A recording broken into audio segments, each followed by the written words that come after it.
Bien, bonjour à toutes et à tous. C'est pour vous annoncer le dépôt d'une autre commission d'enquête et nous espérons que suffisamment de groupes seront d'accord avec celle-ci pour qu'elle puisse s'exercer sans notre droit de tirage, puisque nous l'avons pour notre part épuisé. C'est sur la gestion de la sécurité publique après le match Paris Saint-Germain, Milan AC et ses suites. D'abord parce qu'il est quand même assez étonnant en France que le droit de manifester ou le droit d'exprimer une fête populaire de liesse finalement ne puisse pas se passer de manière correcte et dans la tranquillité pour les participants quand en plus 95%, je le dis à la louche, mais ça doit correspondre à peu près à ça, de ces participants sont venus avec des intentions pacifiques.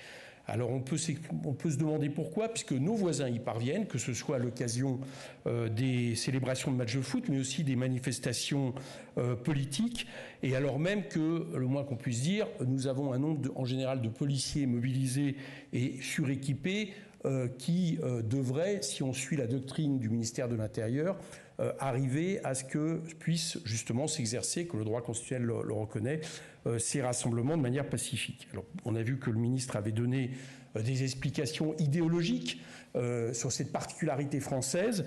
Ce seraient des barbares qui viennent vers Paris avec une fabrique à barbares qui seraient les responsables et qui serait une particularité française. J'observe avec d'ailleurs intérêt que cette réflexion du ministre de l'Intérieur, il l'a fait au coup de sifflet final, et donc on peut supposer qu'il avait déjà des informations suffisantes pour identifier les auteurs des casses, etc., qui venaient de se dérouler en temps réel. Vous avez compris que j'en doute largement, donc le moins qu'on puisse dire, c'est que c'est une accusation, les barbares, sans aucun fondement, puisqu'ils n'avaient aucune information, si ce n'est qu'ils savaient qu'il y avait des échauffourées.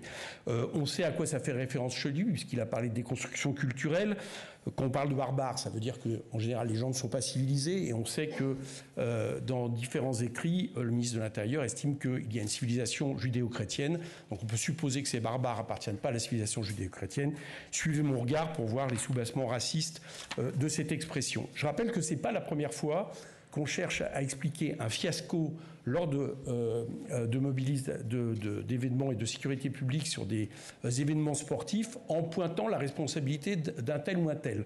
Le 28 mai 2022, match Liverpool-Madrid, qui se déroule dans des conditions absolument épouvantables, qui fait que le match a été obligé de décaler d'une heure. C'est totalement inédit dans les matchs de l'UEFA depuis au moins les événements dramatiques du Ezel que ça se passe comme ça. Et à l'époque, qu'est-ce que fait Darmanin?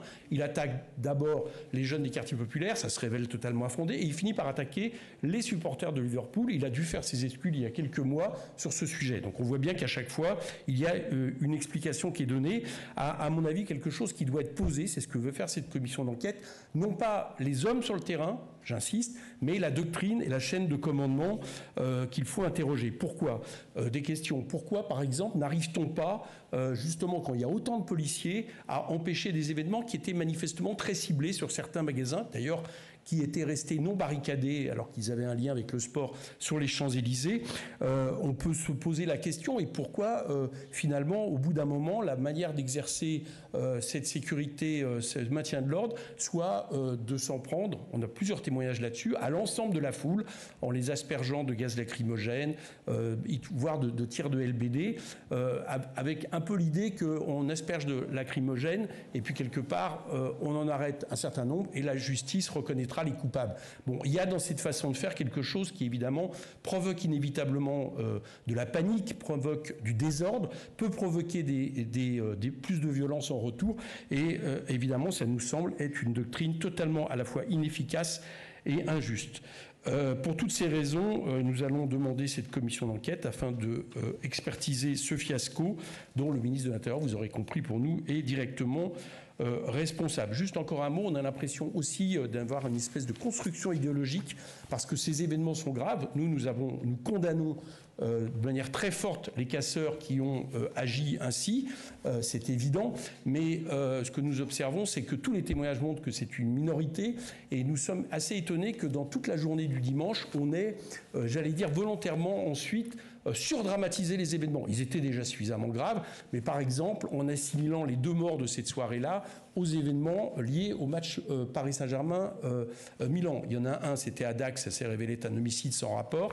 Et le deuxième, certes, c'était des supporters dans une voiture du Paris Saint-Germain qui ont heurté un deux roues, mais on ne peut pas dire que ça soit directement lié, j'allais dire, au fait, à ce qui s'est passé aux Champs-Élysées. Donc il y a eu en plus de ça une volonté, peut-être pour préparer les esprits à une nouvelle gestion de maintien de l'ordre du même type lors des prochains événements sportifs. Je m'interroge sur cette façon de faire et je souhaite que une commission d'enquête s'y interroge de manière plus précise. Voilà, merci.